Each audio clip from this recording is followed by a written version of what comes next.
യേശുവിൻ്റെ വംശാവലി ഗ്രന്ഥം.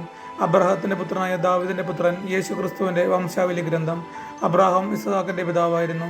ഇസ്ഹാക്ക് യാക്കോബിൻ്റെയും, യാക്കോബ് യൂദയായുടെയും സഹോദരന്മാരുടെയും പിതാവായിരുന്നു. താമാറിൽ നിന്ന് ജനിച്ച പേരസിൻ്റെയും സേറായുടെയും പിതാവായിരുന്നു യൂദ. പേരസ് എസ്രോൻ്റെയും, എസ്രോൻ ആരാമിൻ്റെയും പിതാവായിരുന്നു. ആരാം അമ്നാദാബിൻ്റെയും, അമ്നാദാബ് നഹ്ഷോൻ്റെയും, നഹ്ഷോൻ സൽമോൻ്റെയും പിതാവായിരുന്നു.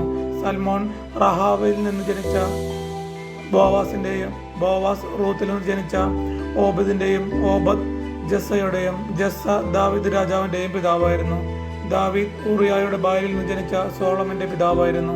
സോളമൻ റഹോബാവമിൻ്റെയും, റഹോബാവം അബിയായുടെയും, അബിയ ആസായുടെയും പിതാവായിരുന്നു.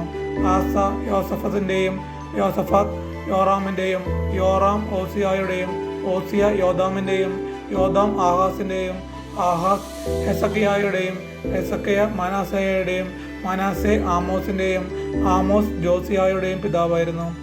ബാബിലോൺ പ്രവാസകാലത്ത് ജനിച്ച യാക്കോണിൻ്റെയും സഹോദരന്മാരുടെയും പിതാവായിരുന്നു ജോസിയ.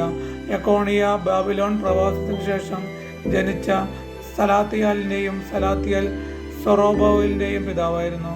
സൊറോബാബേൽ അബിയൂദിൻ്റെയും, അബിയൂദ് എലിയാക്കിമിൻ്റെയും, എലിയാക്കിം അസോറിൻ്റെയും, അസോർ സാദോക്കിൻ്റെയും, സാദോക്ക് അക്കീമിൻ്റെയും, അക്കീം എലിയൂദിൻ്റെയും, എലിയൂദ് എലയാസറിൻ്റെയും, എലയാസർ മദാൻ്റെയും, മദാൻ യാക്കോബിൻ്റെയും പിതാവായിരുന്നു.